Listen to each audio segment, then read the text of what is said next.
sa pinatay? Sinaksak, sinakal, o pinukpok? O baka naman nilason? Ay, saya! Baka naman tinaga ang ulo niya? O baka sinatsa ang katawan niya? Ano naman ang iningising-ising mo dyan, ha? Suna ko. Kung ano-ano siguro nakakadiring bagay iniisip mo. Hindi naman, pero baka gusto mo makipagpustahan kung paano siya pinatay. Tao ang pinatay sa loob. Wala ka bang puso? Mawalang galang na, pero pwede ba namin kayo maistorbo? Sige po. Tunay na detective! Anong ginagawa niyo nung kasalukuyang nagaganap ang krimen? Tunay na interrogation! Ganito po kasi yan. Nandun kaming tatlo sa karaoke room na maganap ang krimen. Ganun ba? Tunay na alibay! Oh? At ikaw naman? Nasa kwarto ko kasama siya. Sinong siya? Tunay ang lahat! Tunay lahat! Siya ba? Mr. Detective! Nakita ko po ang kriminal! Nakita ko po siya! Tunay na witness! Huminahan kayo, pakiusap. Matangkad po siya. Ang gwapo na mukha niya, malambot na buhok at punong-puno ng pheromone. Pasensya na, pero hindi ko pinapadescribe ang ideal man mo, miss. Seryoso ako. Nakita ko po siya ng dalawa kong mga mata. Tunay na sighting na kahina-hinala. Hindi naman kaya si Ranmaro ang tinutukoy ng babaeng yan? Huwag naman sana. Pero nasa na kaya siya? Kailangan mahanap na natin siya bago mahuli ang lahat. Buhay pa po siya. Dalhin natin siya sa ospital. Dahan-dahan lang. Mahal ko, kaya mo yan. Kaya mo yan. Kainis, napakasin niya pang kamatayan. Mabuti na lang at hindi pa talagang patay si boss. Ikaw naman, bakit mo naman kasi sinigaw na patay na siya? Kasi naman Teka! Nasaan ang patay na katawan? Kawawa ka naman, Suna ko. Alam mo naman kasi yun Mula sa nakalap na crime scene report, Ayun po yan sa pagtalsik ng mga dugo. nagamit na armas? Ayos! Armas daw! Hindi ko talaga mag-isang-isan to. Kaninong dugo nandun? Di sa biktima, kanino pa ba naman yon? Gano'ng karaming dugo? Nabasa po ang sahig ng kwarto sa dugo niya. Magaling, magaling. At ang armas? Sinabi ko na nga sa'yo, ordinaryong kutsilyo. Huwag kang makialam! Alam ko na! Kutsilyo sa kusina ang ginamit na armas! Ang daan patungo sa pagiging tunay na dalaga. Para maging isang eleganteng dalaga, kailangan mong gumamit ng isang kutsilyo sa isang tao. Hindi ganyan ang pagiging dalaga. Kahit isang silip lang, kailangan kong makita ng isang tunay na crime scene na puno ng talsik ng dugo! Gamit ang sarili kong mga matang to. Kailangan kong makita yan! Pasensya ka na, miss. Pero authorized personnel lang pwede. Dito na lang ako dadaan. Hindi pwede. Hanggang dito ka na lang. Nakakainis na at lahat sila dito, KJ. Pasensya na po. Ano ka ba? Dugo! Wow! Ang galing! Nakakatuwa naman ang t-shirt ng mamang to! Ikaw! Nakita mo na ang mukha ko, kaya hindi ka na pwedeng makawala. Huwag mo akong sisisihin. Patay ka! Bigla lumipad yung lalaki dito! Halimaw! Kaibigan po namin siya. Tao po siya, hindi halimaw. Pasensya na po kayo. Ako may kasalanan. Hindi ako makapaniwala. Nagkamali ako. Humihingi po ako ng tawad sa inyong lahat. Buong puso po ako nagsisisi, kaya patawarin niyo sana ako. Ano ba sinasabi mo dyan? Sige na naman po. Pwede ko bang hingin sa inyo yung damit yung puno po ng dugo? Isa po akong chef. Galing po sa tuna ang mga dugong to. Maniwala po kayo. Tahimik! Ikaw ang huhusgahan at hindi ang tuna, kaya umayos ka. Yung damit na may dugo. Hindi ako makatawa. Sayang, yung damit na may dugo, sa akin na dapat yun eh. Nalutas mo yung kaso, ayos ah. Naku, ang galing mo talaga. Ang batang yun.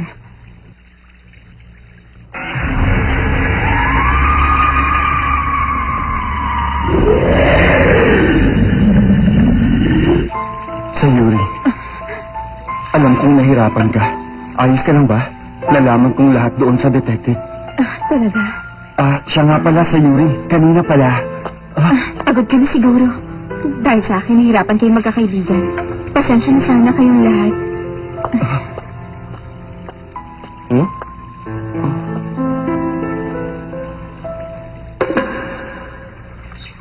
Sa wakas, pwede na tayo mag-relax. Buhay pa rin pala ang may-ari at nahuli na rin ng kriminal. Nalutas na ang kaso, hindi ba?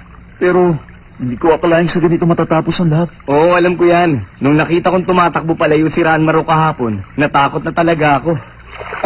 Tungkol doon? Pwede bang sa iba ka na lang umupo? Alam niyo ba, pwede nang gawing palabas sa TV ang mga pinagdadaanan natin. Wow, sa lahat naman na makikita. Tumigil ka nga. Ano nga pala yung sinasabi mo kanina?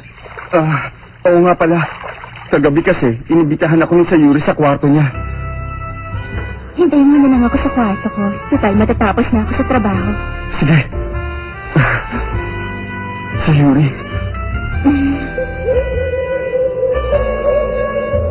Kaya habang hinihintay ko siyang makatapos sa trabaho niya, gumawa rin ako ng sarili kong paghahanda.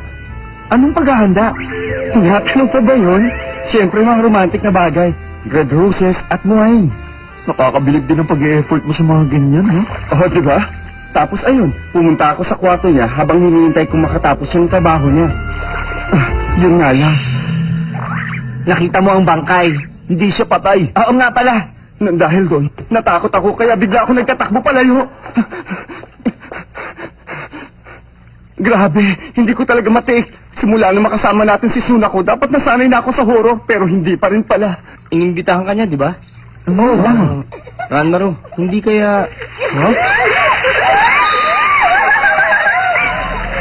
Anong ingay yun?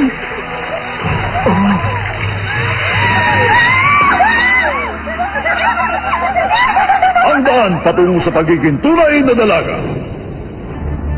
Ang tamang paraan sa pag-istiya sa mga nalilibong araw. Dahil hindi naninilip ang mga dalaga.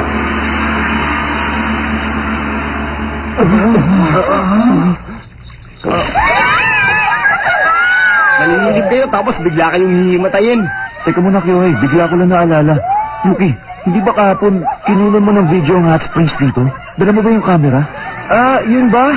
Iniram sa akin ng Sunako kagabi eh. Hiniram niya? Ito ang hotel na pinangyarihan ng krimen. Hindi mali pala. Dapat pala, dito sa hotel naganap ang real-life murder. At ito ang tunay na bato. Tunay na puno na nasa hotel na pinangyarihan ng tunay na krimen. Alam mo bang si Chanel ang ginamit ng kriminal? Yun ang kutsilyong ginagamit ng head chef. Nakakadiri talaga, di ba? Ang balita ko nga, hindi pa daw nila nahahanap. Mga masusugid na manonood! Ako po si Sunako nakaharang ang hanap sa nawawalang kutsilyong ginamit ng kriminal! Anong gusto mong inumin? Soda water na lang sa akin. Okay! Huh?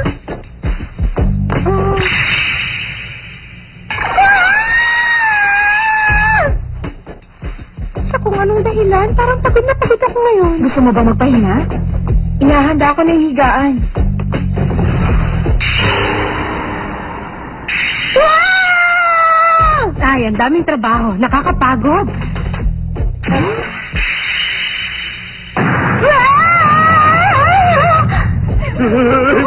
Ano ba tayo ng mga kaibigan? May gusto po, nakita ko siya! Ay, rin po, nagsasabi ako ng totoo! Na-attempted murder, tapos ngayon multo naman, hindi na ito nakakatawa! Imposible naman yata yan. Nakita ko rin po siya, walang biro! Ibalik ko yung bayad ko! Kahit nawawala pa rin ang armas na ginamit ng kriminal, iuulat ko agad sa inyo kapag may lumitaw na kahit anong ebidensya. Sunako. Hindi naman importante pero... Ano bang sinasabi mo dyan? Type siya ni Ranmaro, kaya ayoko masyado magsalita. Mag-iingat ka sa babaeng yun. Ano?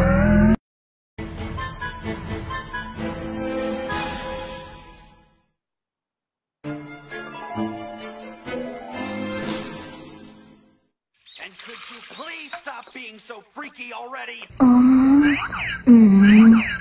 Huh? Aba! Wow!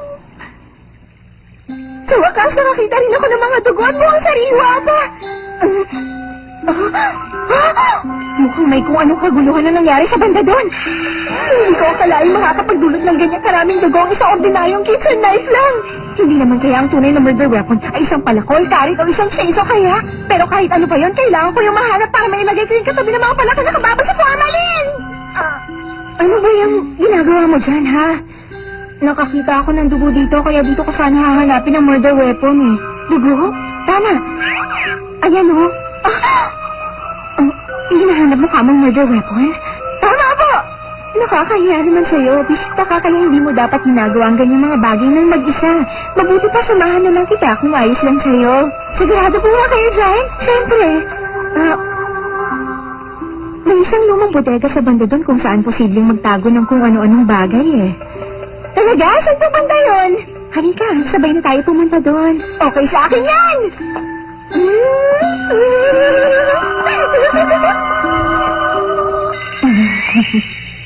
Tara, umuwi na tayo. Ano ka mo? Ang bilis naman yata! Tama siya. Sangkot sa gulong to ang mismong asawa ng girlfriend nitong si Ranmaru. Tapos libre din ang accommodation natin. Para nakakahiya na masyado. Wala na tayong ibang magagawa. Kung ganun, hanggang dito na lang pala.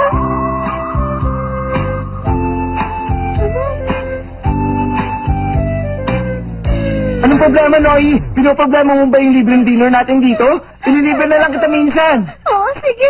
Salamat. Wow! Ganito mismo. Ang inaasahan ko itsura ng isang impaka ng mga lumang armas na ginamit sa pagpatay. Talaga ba? Oo naman po. Bakit mo naman hinahanap yung armas na yun? Basta gusto ko lang. Ang weird mo pala. Kaya lang, wala dito ang hinahanap mo eh. Ha? Pero sabi niyo... Nagsinungaling ako sa'yo. Ha? Pero masamang... Mas masama pa rin ang pagpatay, hindi ba?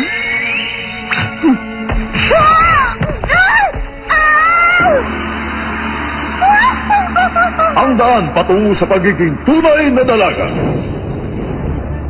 Sa mahinhing paraan ng paggapos ng isang tao, una kailangan mo ng taling hindi basta-basta nababata. Mali! Hindi dapat tinuturo yan.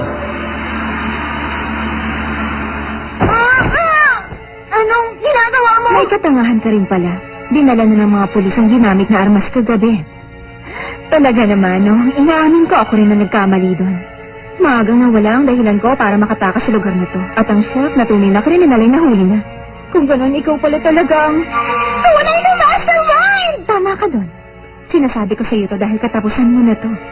Plano ko sanang patayin ang walang silbi kong asawa at i-claim ang insurance ko. Ibenta tong hotel, pagkatapos ay tatakas na ako. Pero ngayon, nasira ng lahat ng balak ko. At hindi na matutuloy ang lahat ng yon. Dahil sa'yo. Kailangan may lagi sa kulungan ng tunay na kriminal! Sa simula pa lang, ayoko na talaga sa'yo eh. Ikaw, na napapaligiran ng mga nagwagwapuhang lalaki. Kahit isa kang pangit. Ang nababagay sa isang pangit na babaeng gaya mo ay paghihirap. Kaya lang wala sa hot springs nun. Kamatayan ang bagay sa'yo. Maaagnas ka na, pangit. Pangit na babae. Pangit. Pangit ka. Pangit. Pangit. Pangit. Pangit. Pangit. Patawad dahil pangit ako. Patawarin niyo ako. Sayang naman. Nagsialisa na yung ibang mga customer kanina umaga eh. Miss Takahashi, ano po kaya yung nasusunog sa banda ron? Tingnan nyo. Huh? Teka, ano nga ba yun? Ano nga kaya? Hindi kaya yung lumang imbakan ng mga gamit? Pero diba, next week may dapat susunugin yun? Oo nga pala. Baka naman nagsisigalan ng basura si Mr. Yuri. Nakita ko sa kanina papunta dun sa bodega. At oo nga pala, kasama niya rin yung isang bisita dito. Yung nakakatakot na babae. Oh?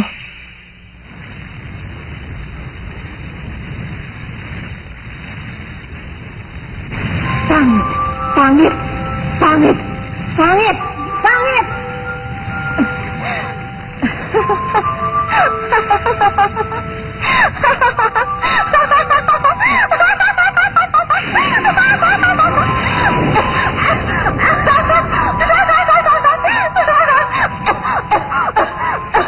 Mamamatay na ako! Itong bagay sa pangit na gaya ko! Ang maagnas na nabubuhay pa! Pangit! Pangit! Pangit! Pangit! Pangit! Pangit! Pangit! Pangit! Pangit! Pangit!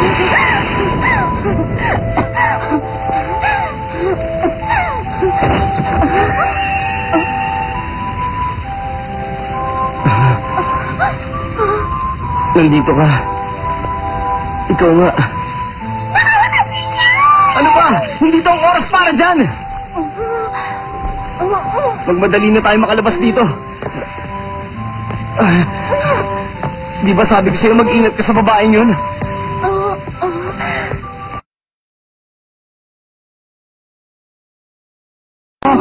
Grabe oh. Nakapagod. Isang apoy. Chloe! Ay, sisulak ko. Ayun o, mabuti na lang oh. Akalain mo yun. Nandun pala sa loob yung bisitang babae.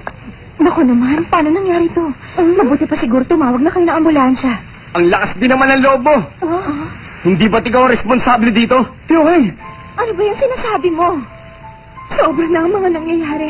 Kaninang umaga ang asawa ko muntik na mawala sa akin. Plano ko sanang patayin ng walang silbi kong asawa. Ano ba yung insurance? Bebenta sa hotel. Pagkatapos itatakas na ako sa lugar na to. Ikaw, na napapaligiran ng mga nagagwapuhang lalaki. Kahit na isa kang pangit. Tinawag niyang pangit sa suna ko.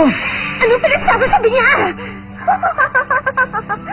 Kamatayan ang bagay sa'yo. Mablas ka na pangit. Nakipagsabuatan ka sa chef para patayin ang asawa mo. At pagkatapos, inimbita mo si Ranmaro para ipantakip sa balak mo. Imposible. Nagsisinungaling siya, hindi ba? Ang sabi mo, gusto mo akong makita. Sabi mo, pagkasama mo ako, masaya ka. Tumahimik ka na, wala kang kwenta.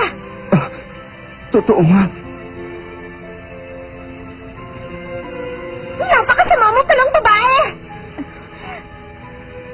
Talaga lang Ginamit ko lang naman ang kagandahan ko para makuha ko ang lahat ng ninais ko sa buhay ko Ano masama doon, At ang mga lalaking ginamit ko, pinasaya ko rin naman sila, hindi ba? Hinayaan ko silang isipin na pag-aari nila ang kagandahan ko. Ikaw? Cherry blossoms? Pero taglamig pa rin Sa kabila ng itsura mo, napakaitim ng puso mo. Ang mukha mo may bahid ng ganid. Ang ginagamit mo para makapanakit ng iba. Teka lang. May nababagay na salita para ilarawan ng mga babaeng gaya mo. Alam mo ba kung ano yun? Yun ay... pangit! Anak ka! Ano ba talaga? Wala kang karapatang tawagin ako ng ganun. Na hindi ka pa nga nagkakaroon ng lalaki sa buhay mo. Hindi totoo yan. Nahalikan ko na siya at may relasyon kami. Senyori, hindi ko kayang magalit sa'yo. Kahit ano pang masakit na sabihin mo sa akin. Alam kong mabuti ka pa rin babae. Kaya nga lang, hindi ako makakapayag na tawagin mong pangit sa suna ko. Hindi kita mapapatawad.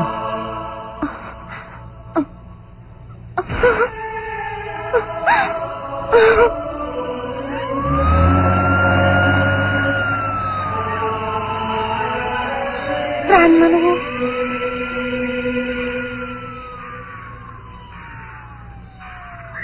Suna ko naman! Hanggang kailan ka ba maninigas ng ganyan? Teka, hindi kaya nagkaganyan siya dahil sa mga narinig na kanina? Tungkol ba dun sa halik? Halik. Gusto mo bang makatikim ng isa pa? Si Suna ko! Suna ko! Ano ba naman to si Suna ko? Umihinga pa ba siya? Bilis, kailangan niya ng CPR. Umihinga si Suna ko. Salamat sa ginawa mo kanina. Maligayang pagbabalik! Sabay sa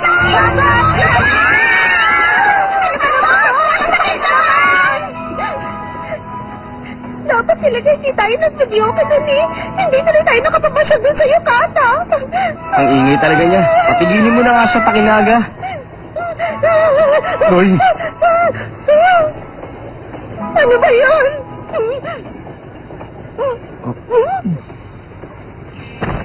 Ha? Ano kaya ang tunog na yun? Lagot!